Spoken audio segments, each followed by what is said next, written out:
Hello student, good morning. कैसे हैं आप लोग? उम्मीद करते हैं अच्छे होंगे और अपने तैयारियों के साथ में जुड़े होंगे। तो आज हम लोग जो फिजिक्स का चैप्टर 1 चल रहे थे उसका ये लास्ट वीडियो है, ठीक ना। उसका लास्ट वीडियो है और इसमें आज हम लोग 3 टॉपिक पे बात करेंगे। पहला हो जाएगा गुरुत्वाकर्षण बल तथा कूलाम बल के बीच में एक अंतर, एक इमेजिनेशन को समझना कि गुरुत्वाकर्षण बल में क्या होती है और कूलाम बल में क्या होता है। ये दोनों के बीच के आकर्षण मतलब कौन सा बल कितना ज़्यादा पावरफुल है, ये हम लोग देखेंगे, ठीक है ना। कि ज़्यादा पावर कूलाम के बल में है या ज़्यादा मतलब कूलाम जो नियम दिए थे उस नियम में है या ज़्यादा बल गुरुत्वाकर्षण बल के नियम में है। पहला पॉइंट ये देखेंगे। दूसरा पॉइंट ये देखेंगे कि विद्युत बल रेखाएं तथा उसके गुण, ये आपका एग्जाम के दृष्टि से बहुत इंपॉर्टेंट है। विद्युत बल रेखाएं एवं उसका गुण, ठीक है। और लास्ट पॉइंट हम लोग देखेंगे आज के वीडियो में, वह है टॉर्क का नियम, ठीक है। तो चलिए स्टार्ट करते हैं अपना सबसे पहला टॉपिक। और पहला टॉपिक क्या बताएं कि गुरुत्वाकर्षण बल। गुरुत्वाकर्षण बल टॉपिक लगाएं, कॉपी में हेडिंग लगाएं, गुरुत्वाकर्षण बल तथा कूलाम बल का बीच में अंतर देखेंगे, है ना। कूलाम बल यानी ये दोनों बल के बीच का एक इमेजिनेशन करेंगे कि कौन सा बल ज्यादा पावरफुल है, यही ना। चलिए, गुरुत्वाकर्षण बल तथा कूलाम बल, इसके बीच के थोड़ा सा हम लोग एक अंतर को इमेजिन करते हैं। देखो, सबसे पहली बात कि दोनों बल होता क्या है। देखो मेरे पॉइंट को समझना। जब दो आवेशों के बीच जब दो आवेशों के बीच आकर्षण हो या प्रतिकर्षण हो, आकर्षण करने मतलब खींचना और प्रतिकर्षण करने का मतलब ठेलना, जब दो आवेशों के बीच इस प्रकार से कोई काम करे तो उसके बीच में एक बल लगता है। समझ में? जैसे मान लेते सपोज दैट कि ये मेरे पास एक मार्कर है और मेरे पास एक मार्कर और है, ठीक है। और ये दोनों मान लेते हैं कि ये आपस में खींच रहे हैं या फिर ठेल रहे हैं। जैसे चुंबक होता है ना, मैग्नेट होता है, तो मैग्नेट तो वो साफ दिखता है, इसमें तो नहीं दिख पा रहा है। तो अब इसके बीच में क्या होगा, एक फोर्स काम करेगा। तो कौन सा फोर्स? तो फोर्स को यानी बल को दो आदमियों ने व्यक्त किया, दो वैज्ञानिकों ने। पहला था न्यूटन। न्यूटन ने कहा कि एक मेरे द्वारा बताया गया बल है जिसको हम लोग गुरुत्वाकर्षण बल कहते हैं, जो कि कहीं भी काम करेगा। अगर इस मार्कर को ऊपर से छोड़ेंगे तो ये नीचे गिर जाएगा। क्यों? क्योंकि पृथ्वी क्या है, गुरुत्वाकर्षण बल इसको खींच लेगा। लेकिन कूलाम क्या कहा? कूलाम कहा कि इसके बीच में कभी कभी आकर्षण भी होगा तो कभी प्रतिकर्षण भी होगा, ठीक है। तो अब कौन सा बल ज्यादा पावरफुल है, ये बातों को हम लोग देखते हैं, ठीक है। सबसे पहला पॉइंट आपको समझा दें कि ये बल काम कहाँ कर रहा है। देखो, मान लेते हैं कि कोई ये परमाणु है, ठीक है। अब परमाणु की ये क्या है, नाभिक है। नाभिक है, परमाणु की ये नाभिक है। अच्छा बताइए, नाभिक में क्या रहता है? प्रोटॉन रहता है, ठीक है। और ये क्या रहेगा, बाह्यतम कक्षा में क्या रहेगा, इलेक्ट्रॉन रहेगा, ठीक है ना। चलो अब एक बात बताओ, मान लेते हैं ध्यान से मेरी बात को सुनना। मान लेते हैं कि यहाँ पे जो कण है वो क्या है, पी। यहाँ पे क्या है, ई। पी से प्रोटॉन, आई से क्या हो गया, इलेक्ट्रॉन। और इसके बीच की दूरी मान लेते हैं आर, ठीक है। अच्छा, कूलाम के नियम से कहते हैं, पहला तो हम लोग बात को समझेंगे कूलाम के नियम से। किससे समझेंगे? कूलाम बल, है ना। कूलाम बल, दोनों बल को हम लोग ये करना पड़ेगा ना, इमेजिन करना पड़ेगा। तो पहले हम लोग कूलाम बल निकाल लेते हैं, ठीक है। अच्छा, कूलाम का बल क्या कहता है? अगर हम एफ सी लिखेंगे तो समझ जाना कि वो कूलाम बल लिखा हुआ है, फोर्स ऑफ कूलाम, ठीक है ना। यानी कूलाम बल, सी से कूलाम समझ जाना, ठीक ना। तो कूलाम बल यानी कि कूलाम का नियम क्या कहता है कि 1/4 पाई एप्सिलॉन का नोट और Q1 इंटू Q2। तो Q1 मान लेते हैं मेरे पास QE, यानी कि Q1 में हम इलेक्ट्रॉन को माने हैं और Q2 हम प्रोटॉन को माने यानी QP लिखते हैं। और इसके बीच की दूरी R यानी R का स्क्वायर करते हैं। देखो मेरी बात को समझना, हम क्या बोल रहे हैं, ठीक ना। इमेजिन करना, हम क्या बोले कि अब ये वाला पॉइंट तो भाई आपका इसी चैप्टर के प्लेलिस्ट बना हुआ है, जाकर के चैनल में प्लेलिस्ट खोज लेना, फिजिक्स क्लास 12 चैप्टर 1 ऐसा करके प्लेलिस्ट बना हुआ है। आप जाकर वहाँ टोटल वीडियो को वॉच कर सकते हैं, ठीक है ना। देखिए, तो आपको क्या बताया, ये कूलाम का नियम चेक कर रहे हैं। अब कूलाम का नियम क्या होता है, 1/4 पाई एप्सिलॉन का नोट और Q1 इंटू Q2। मतलब कि दो आवेश जहां जहां इसके बीच की दूरी, मतलब जहां हम लोग लगा रहे हैं वो दोनों को बात करेंगे। तो एक लगा रहे प्रोटॉन पर और एक लगा रहे इलेक्ट्रॉन पर, तो Q1 इंटू Q2 नहीं बोलेंगे, बल्कि दोनों आवेश जब हम लोग को निश्चित पता है तो इसके नाम ही क्यों ना रख देते, ठीक ना। तो इलेक्ट्रॉन को दर्शाएं QE से और प्रोटॉन को दर्शाएं QP से, ठीक है। और इसके बीच की दूरी R बोले थे तो R स्क्वायर, ठीक है। चलिए, अब आगे आप लोगों को बताए थे पार्ट 1 वाला क्लास में ही बताइए कूलाम का नियम। अगर कोई बच्चा नहीं देखे तो सर्च लिस्ट में जाकर सर्च करें, कूलाम का नियम बाई DMC बोधगया, मेरे चैनल का नाम है ये, ठीक ना। कूलाम का नियम, कूलॉम्स लॉ बाई DMC बोध गया। पूरा बढ़िया से सुन ले, कूलाम का नियम बाई DMC बोध गया। मेरा वीडियो आएगा सबसे ऊपर और जाकर के उसको आप वॉच कर लीजिएगा, ठीक है ना। देखिए तो 1/4 पाई एप्सिलॉन नॉट का मान क्या होता है, 9 गुने 10 के पावर 9, यही होता है ना, 9 गुने 10 के पावर 9, ठीक है। चलो अच्छा, इलेक्ट्रॉन का मान क्या होता है, इलेक्ट्रॉन ये भी पढ़ाया हुआ पीछे क्लास में, ठीक ना। इलेक्ट्रॉन का मान होता है 1.6 गुने 10 के पावर -19 कूलाम, ठीक है। चलिए अच्छा, प्रोटॉन, मेरी बात को सुनना, इलेक्ट्रॉन और प्रोटॉन दोनों पर जो आवेश होती है ना, वो दोनों पर आवेश लगभग बराबर होती है, लगभग क्या बराबर होती है। फर्क कितना है कि चिन्ह चेंज होता है, चेंज होता है। जैसे प्रोटॉन पॉजिटिव हो जाएगा और इलेक्ट्रॉन निगेटिव हो जाएगा, आज समझ में। तो इलेक्ट्रॉन तथा प्रोटॉन पर आवेश का मान क्या होती है, इक्वल होती है। तो जब इलेक्ट्रॉन का मान हो गया 1.6 क्रॉस 10 टू पावर -19 कूलाम, तो प्रोटॉन का भी तो वही होगा 1.6 गुने 10 के पावर -19 कूलाम, ठीक है। आई बट्टा में बोलेंगे टोटल तो कितना हो जाएगा, R² हो जाएगा, ठीक है। अब इसको यहीं तक रहने दो, इसको मान लो इक्वेशन नंबर फर्स्ट, समीकरण नंबर फर्स्ट, इसको यहीं तक रहने दो, ठीक है। ये कौन बल हो गया, कूलाम बल। अब दूसरा हम लोग चेक करते हैं गुरुत्वाकर्षण बल, गुरुत्वाकर्षण बल, गुरुत्वाकर्षण बल, ठीक है। गुरुत्वाकर्षण बल, गुरुत्वाकर्षण बल के बारे में आपको जा करके ज्यादा आपका टॉपिक जो है वो 11th में पढ़ना है, गुरुत्वाकर्षण बल के बारे में। जो बच्चे 11th क्लास में नहीं पढ़े होंगे कोई बात नहीं, ठीक है ना। अच्छा, कितने ऐसे बच्चे हैं जो 11th क्लास का क्लास अभी भी करना चाहते हैं, ठीक है।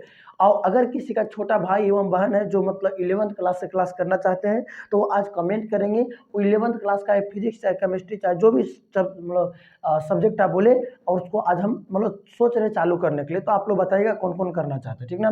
चलिए, तो गुरुत्वाकर्षण बल का फार्मूला क्या होता है, पढ़े होंगे 11th में, और नहीं भी पढ़े होंगे तो समझो, ठीक है। गुरुत्वाकर्षण बल का फार्मूला होता है capital G into mass of electron, यानी कि दो यहाँ पर बिंदु रहेगा, तो यहाँ पर मेरे पास इलेक्ट्रॉन और प्रोटॉन है तो ये ले रहे हैं, और मास ऑफ प्रोटॉन और बटा का R², ये होता है, ठीक है।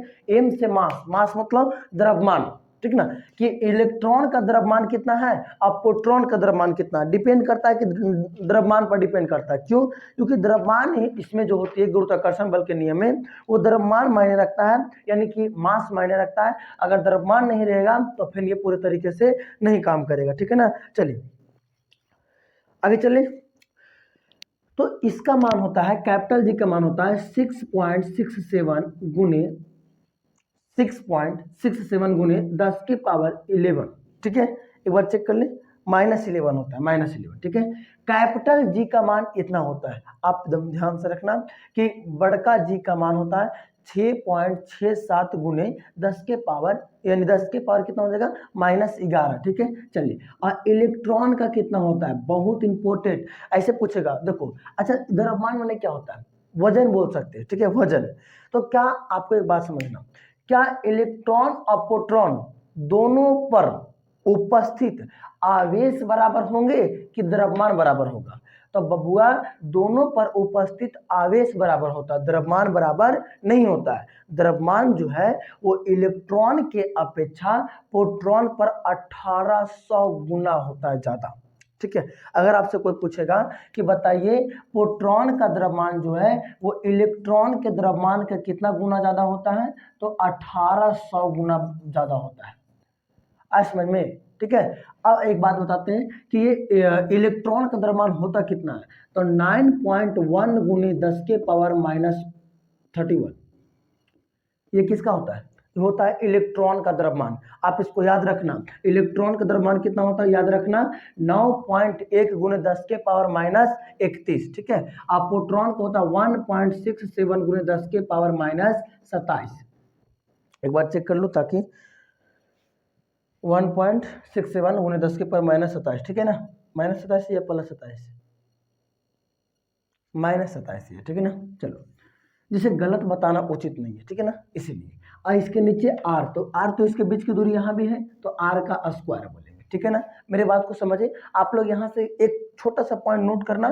कौन सा पॉइंट? कि इलेक्ट्रॉन का द्रव्यमान कितना होता है और प्रोटॉन का द्रव्यमान कितना होता है, ये पक्का नोट कर लेना। और यह नोट करना कि प्रोटॉन का जो द्रव्यमान है वो इलेक्ट्रॉन के कितना गुना ज्यादा होता है, तो एक मतलब 1800 गुना ज्यादा होता है, ठीक है ना। चलिए, अच्छा एक बात होती है, अब तुलना करके देखते हैं कि कौन सा बल कितना ज्यादा काम कर रहा है, ठीक है। तो बोलेंगे इसको बोले समीकरण सेकेंड, समीकरण सेकेंड, ये दिख रहा है क्या पूरा क्लियर? हाँ ठीक है, चलो ये क्या बोलेंगे इसको? समीकरण सेकेंड। अब कहेंगे समीकरण फर्स्ट में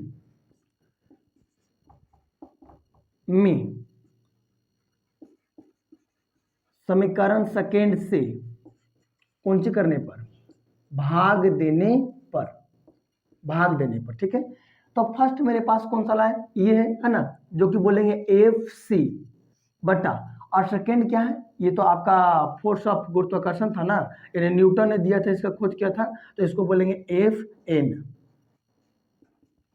देखो, गुरुत्वाकर्षण बल का खोज किया कौन? सबसे पहली पॉइंट तो ये होता है कि गुरुत्वाकर्षण बल के बारे में किसने खोजा था? कौन था वह आदमी जो गुरुत्वाकर्षण बल के बारे में खोज करके बताया, ठीक ना। तो आपको आंसर पता होना चाहिए कि गुरुत्वाकर्षण बल के बारे में जो खोजा उसका नाम था न्यूटन, ठीक है। और ये कूलाम के बारे में तो कूलाम ही खोज के बताया। तो गुरुत्वाकर्षण बल के जो हम लोग निकाले उसको बोले फोर्स ऑफ न्यूटन, और समीकरण फर्स्ट में समीकरण सेकेंड से भाग देने पर, ठीक है। तो इतना आप काटा कुटी कीजिएगा, काटा कुटी करना है तो कर लिएगा, लेकिन इसको शॉर्टकट में आपको मान याद रखना, ठीक है ना। देखो, इसको करना कोई बहुत बड़ी बात नहीं है, ठीक ना, लेकिन मान याद रखना, इसका ज्यादा सूटेबल होगा। अगर इसको बढ़िया से आर स्क्वायर से तो आर स्क्वायर कट जाएगा, तो अगर इसको टोटल मतलब कैलकुलेट कीजिएगा तो 2.27 क्रॉस 10 प्लस 39 आएगा।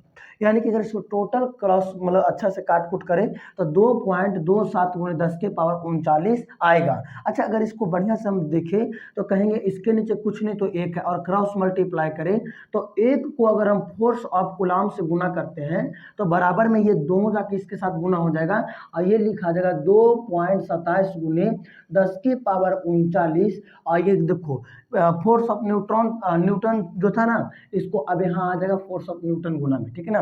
अब यहाँ पर ये बात सुनो, मान लेते हैं कि ये 2.27 का मान भूला जाता है, ये कुछ है ही नहीं, मान लेते, ठीक है। तो अगर बढ़िया से देखें, इसको इमेजिन कर लो कि है ही नहीं, मान लेते, ठीक है। तो अगर बढ़िया से देखें तो ये क्या, इसको ऐसे बोल सकते हैं 10⁻39 गुने एफ एन। यही आपका एग्जाम में पूछा है, यही पूछा है, ठीक है।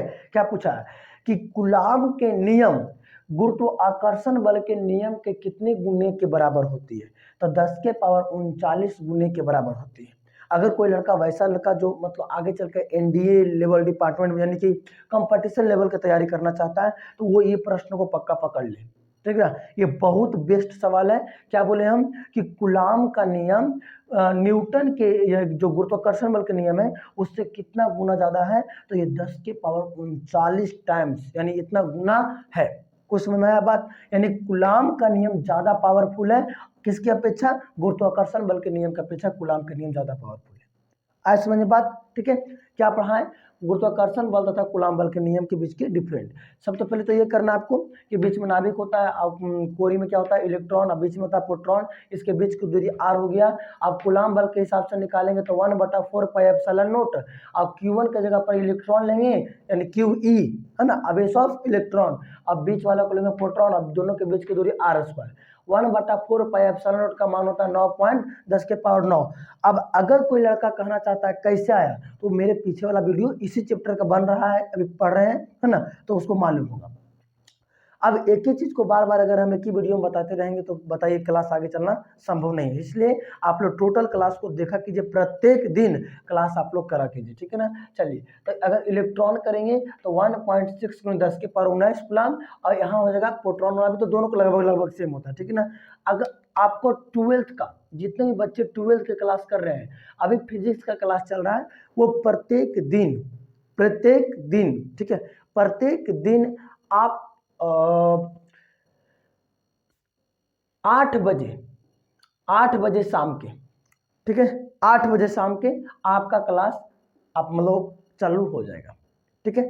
जितने भी बच्चे मेरा बात को ये सुन रहे हैं जो इस क्लास को कर रहे हैं, ठीक है, प्रत्येक दिन 8 बजे आपका क्लास चालू हो जाएगा। ठीक है। और एक क्लास अभी चालू करने वाले हैं, वो है 10वां के लिए, और वो सुबह में 6 बजे चालू होने वाला है। ठीक है, तो जितने भी आपके भाई बंधु जो भी है, जो मतलब कक्षा 10वीं की तैयारी करना चाह रहे हैं ऑनलाइन के सेक्टर में, तो आप उसको सलाह दीजिए, सुबह में 6 बजे क्लास चालू करने वाले हैं। ठीक है, आज से ही चालू होने वाली है, तो देखते हैं। आज तो आपका क्लास ले रहे हैं, तो 12th का 8 बजे कल से रेडी रहेंगे। ठीक है ना, ये पूरी तरीके से निकाल दिए। अब आगे हम लोग चलेंगे विद्युत बल रेखाएं तथा उसके गुण। चलिए इसको पहले हटाते हैं हम लोग।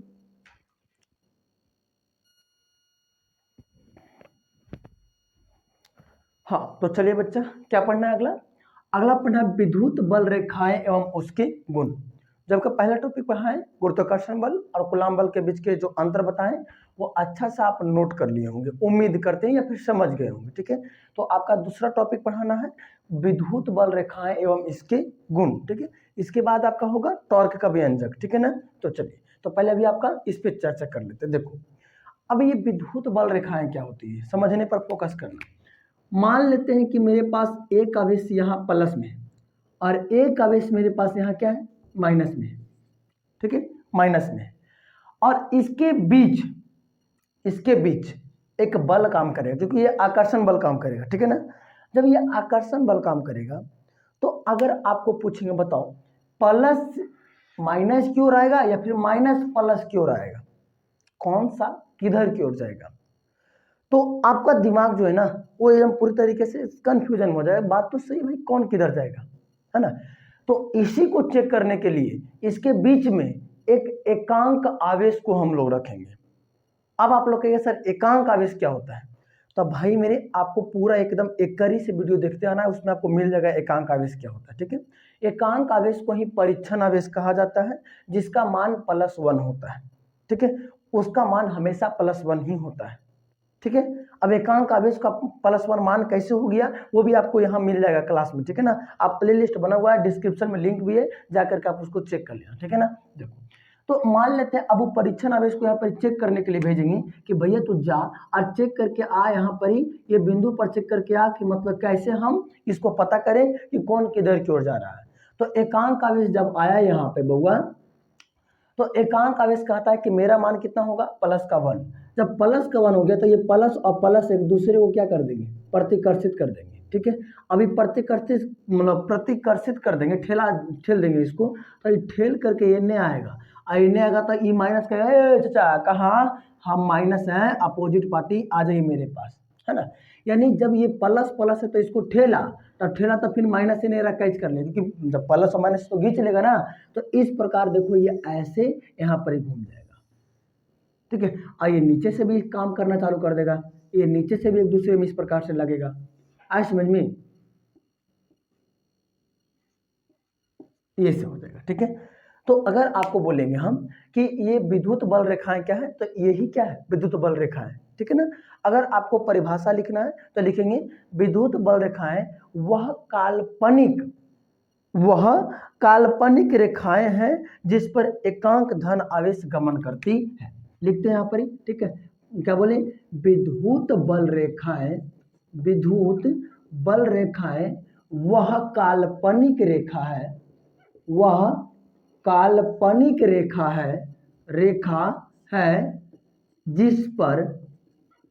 जिस पर एकांक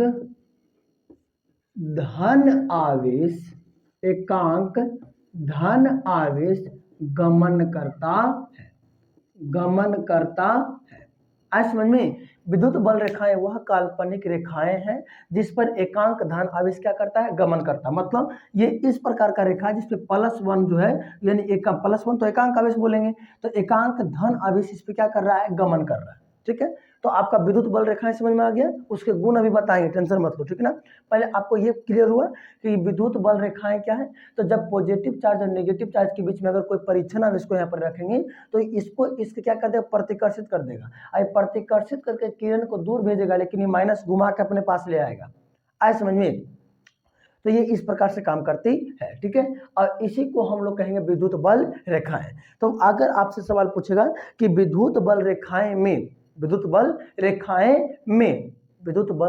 में आप बताइए कि किसको लाने पर इस बल रेखाएं का महत्व बढ़ता है, तो परीक्षण आवेश को लाने पर। ठीक है। अब अगला पॉइंट आता है इसका गुण, जो कि बहुत इंपॉर्टेंट है। जितने भी बच्चे, अगर आप इस क्वेश्चन को देख रहे हैं, एकदम मोस्ट इंपॉर्टेंट एवं मोस्ट सेलेक्टेड क्वेश्चन है, इसको छोड़ के नहीं आप कुछ कर पाएंगे, ठीक है।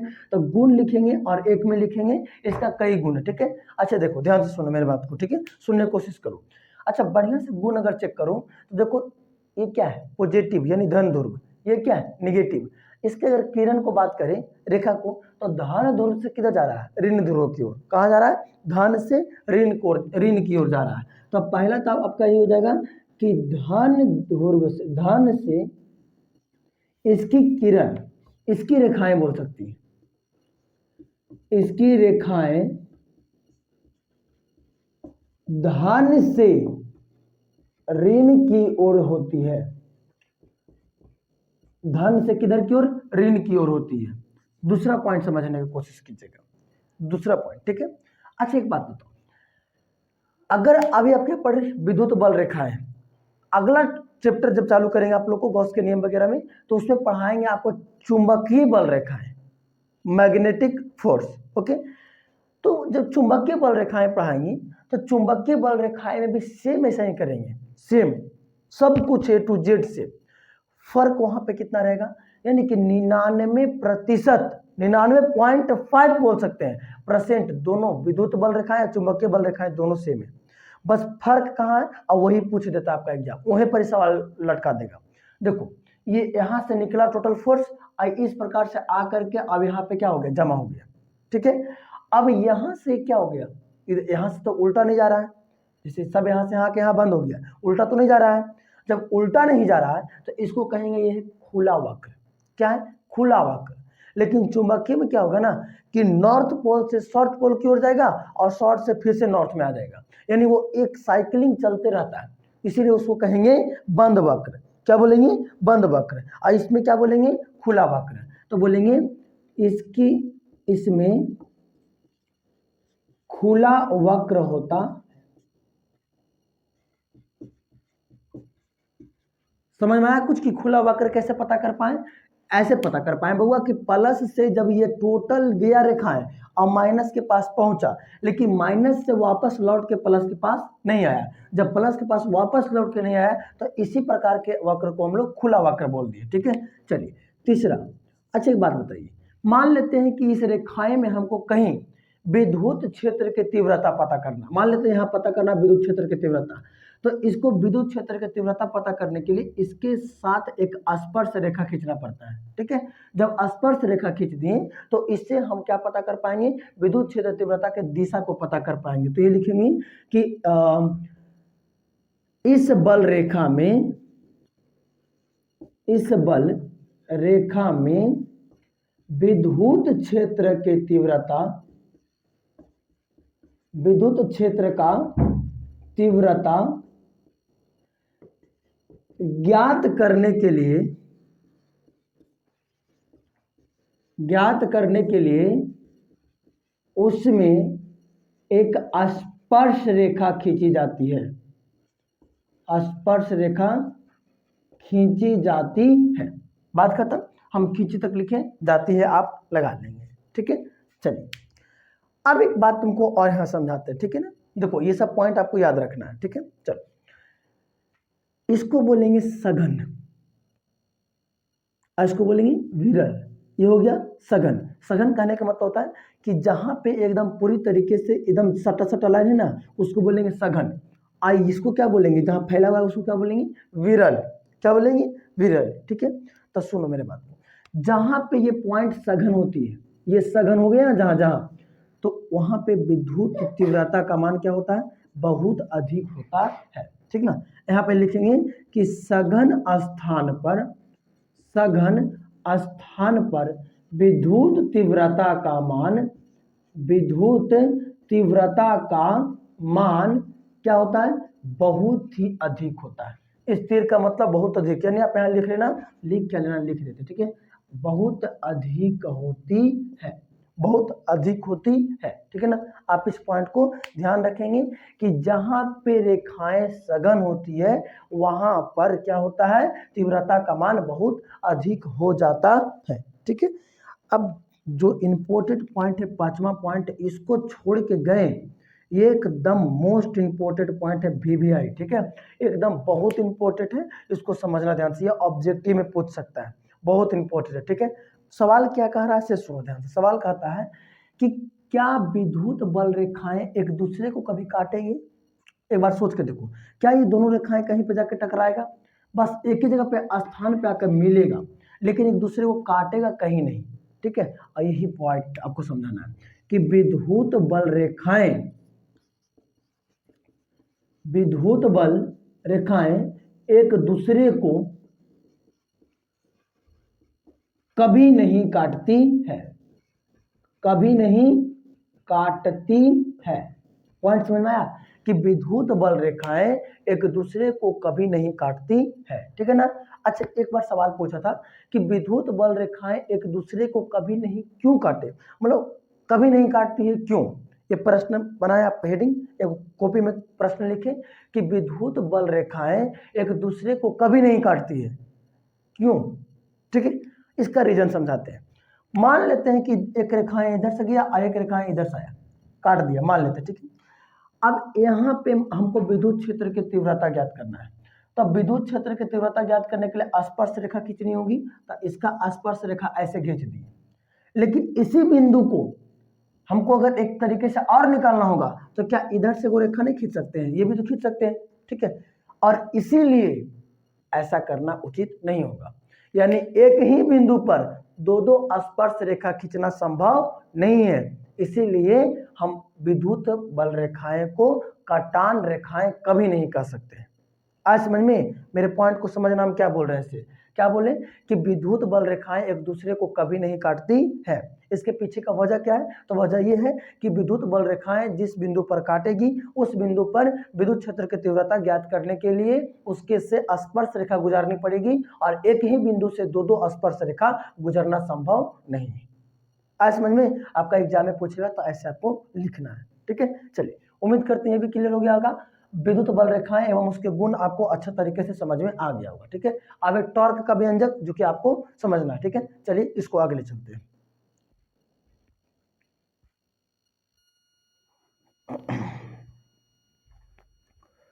चलिए, तो अब हम लोग चलते हैं टॉर्क में, ठीक है। टॉर्क का व्यंजन क्या होता है, इसको आप लोग बल आघूर्ण के नाम से भी जानते हैं, ठीक ना, बल आघूर्ण। उसके लिए आपको समझना पड़ेगा पहले चित्र को, ठीक है, ध्यान से समझना। मान लेते हैं कि ये विद्युत क्षेत्र रेखाएं हैं, ठीक है, विद्युत क्षेत्र रेखाएं, इसमें एक कोई काल्पनिक ध्रुव है, ठीक है, काल्पनिक ध्रुव। अच्छा, एक बात बताइए, बल बराबर आपको बताए थे, बल बराबर क्या बताए थे आपको? बल बराबर को हम फॉर्मूला दिए थे QE, याद है? कुछ पार्ट 1 पार्ट 2 में शायद होगा QE। तो ए पॉइंट से नीचे की ओर बल लगाएगा और इसका बल होगा QE, और ये बी पॉइंट से ऊपर की ओर बल लगाएगा और इसका भी मान होगा QE। बात क्लियर हो रहा है? क्या होगा? QE। इसके बीच की दूरी मान लेते हैं 2a है। क्या मान लिए हैं? 2a, 2a, ठीक है। सबसे पहले पॉइंट क्या बोले कि एक विद्युत क्षेत्र रेखाएं हैं, इसमें एक काल्पनिक रेखा है बिंदु ए और बिंदु बी से है, ठीक है। इसमें बोले कि ये बल लगाएगा ऊपर की ओर, ए लगाएगा नीचे की ओर, तो बल हो जाएगा QE और यहाँ भी बल हो जाएगा QE, ठीक है। अच्छा, इसके बीच की अगर हम लंबवत दूरी बात करें तो लंबवत दूरी निकालने के लिए ऐसे करना पड़ेगा, ठीक है। यहाँ पे कोण बन रहा है थीटा, तो ये एकांतर कोण के हिसाब से यहाँ भी क्या बन जाएगा? थीटा, ठीक है। इसका नाम दे देते हैं P। अब मेरे बात को समझना, टॉर्क का व्यंजक, यानी इसको बोले डायरेक्टली बल आघूर्ण भी बोला जा सकता है, बल आघूर्ण। तो बल आघूर्ण बराबर फार्मूला क्या होता है, यानी टॉर्क बराबर फार्मूला क्या होता है? टॉर्क बराबर फार्मूला होता है, मेरे बात को पहले समझना, ये टोटल भी कहानियां समझ में आ गया ना। यानी टॉर्क बराबर फार्मूला होता है कि बल गुणे लंबवत दूरी, लंबवत दूरी, ठीक है। तो बल मेरे पास क्या है? QE, बल क्या है? QE। अच्छा, इसकी लंबवत दूरी कौन सा होगा? अगर इसको बात करेंगे लंबवत दूरी, तो ये क्या है? 2a, ये तो तिरछी दूरी हो गया, ये तिरछी दूरी हो गया, ये नहीं होगा। लंबवत दूरी कौन होगा? देखो, लंबवत दूरी होगा ये A से लेके P तक, तो कहेंगे लंबवत दूरी AP, ठीक है। चलो ये किसके बराबर है, टॉर्क के बराबर, टाउ इसको लिखा जाता है, ठीक है ना। चलो ये हो गया टॉर्क, ऐसा पहचान है, बोलेंगे QE गुने, अब AP का मान निकालो। अब AP का मान निकालने के लिए क्या करना पड़ेगा, सबसे पहले ये देखो, ठीक है। अच्छा 10th क्लास के मैथ्स में पढ़े होंगे आप लोग कि जब ये थीटा है तो थीटा के सामने वाला भुजा क्या बन जाएगा, लंब बन जाएगा, क्या बनेगा, लंब। और ये क्या है, कर्ण, क्योंकि ये क्या है, एक समकोण त्रिभुज है, तो कहेंगे समकोण त्रिभुज, समकोण त्रिभुज में समझना, जब ये थीटा के सामने क्या हो गया, लंब, और ये क्या हो गया, कर्ण, तो लंब और कर्ण का रिलेशन अगर निकालेंगे तो लंब और कर्ण जो होती है वो आपको साइन थीटा में लगता है, तो कहेंगे साइन और थीटा का मान थीटा बराबर लंब बटा कर्ण, तो लंब मेरे पास थीटा के सामने वाला लंब ये हो जाएगा AP, और कर्ण कौन है, AB, कर्ण ये ना, तो कहेंगे साइन थीटा बराबर AP, आई बटा में AB का मान कितना है 2A, अगर इसके नीचे 1 छुपा हुआ है तो क्रॉस मल्टीप्लाई करेंगे तो AP को 1 से गुना करेंगे तो AP आ जाएगा, और 2A को साइन थीटा से करेंगे तो आ जाएगा 2A साइन थीटा, आ जाएगा ना। चलिए तो AP का मान पुट करेंगे, क्या होता है 2A sine theta, 2A sine theta. अगर हम यहाँ से Q और यहाँ से 2A हटा दें, आपको वो P बराबर फार्मूला बताए होंगे कि P बराबर Q गुने 2A, बताए थे, ये आपका पार्ट 1 या पार्ट 2 में ये भी होगा, P बराबर Q गुने 2A, तो यहाँ से Q और गुने में 2A को अगर हटा है तो टॉर्क बराबर आ जाएगा Q गुने 2A को हटा दे तो क्या बन जाएगा P, और यहाँ से क्या रह गया E, और यहाँ से क्या रह गया साइन थीटा। और ये प्रश्न भी बहुत बार पूछा गया है कि टॉर्क बराबर क्या होता है, तब PE साइन थीटा, क्या होता है PE साइन थीटा, ठीक है। चलो अच्छा एक बात बताओ, थीटा का मान सबसे कम कितना से कितना हो सकता है, 0 डिग्री, तो अगर आपसे बोलेगा कि टॉर्क का मिनिमम, मिनिमम ऐसे लिखें समझना, मिनिमम कितना डिग्री पर होता है, तो कहना कि थीटा बराबर 0 डिग्री, तो टॉर्क का मिनिमम मान कितना होगा, अच्छा साइन थीटा यानी थीटा की जगह पर कितना रखेंगे 0 डिग्री, तो साइन 0 डिग्री का मान कितना होगा 0, यानी थीटा बराबर 0 रखें तो टॉर्क का कम से कम मान कितना आ जाएगा, 0 आ जाएगा, लेकिन ज़्यादा से ज़्यादा मान निकालना होगा तो थीटा बराबर कितना डिग्री 90 डिग्री, जब 90 डिग्री लिखेंगे तो टॉर्क का मैक्सिमम जो आएगा मान वो टॉर्क 90 यानी साइन 90 का मान कितना होता है 1, ठीक है, और 1 को अगर हम PE से गुना करते हैं तो ये PE ही रह जाएगा, ठीक है। अगर आपसे बोलेगा कि बल आघूर्ण में मिनिमम से मिनिमम मान कितना होगा तो 0, लेकिन कितना थीटा का मान कितना रखने पर, तो थीटा का मान 0 रखेगा तो टॉर्क के कम से कम मान कितना आ जाएगा 0 आ जाएगा, और जब थीटा का मान 90 डिग्री रखिएगा तो टॉर्क का ज्यादा मान कितना आएगा PE ही रहेगा, ठीक है। तो ये टॉर्क टोटल व्यंजक आपको मिल गया, समझ में आ गया पूरा बढ़िया से, व्यंजक क्या होता नहीं होता इसे पूरा बढ़िया से, ठीक है।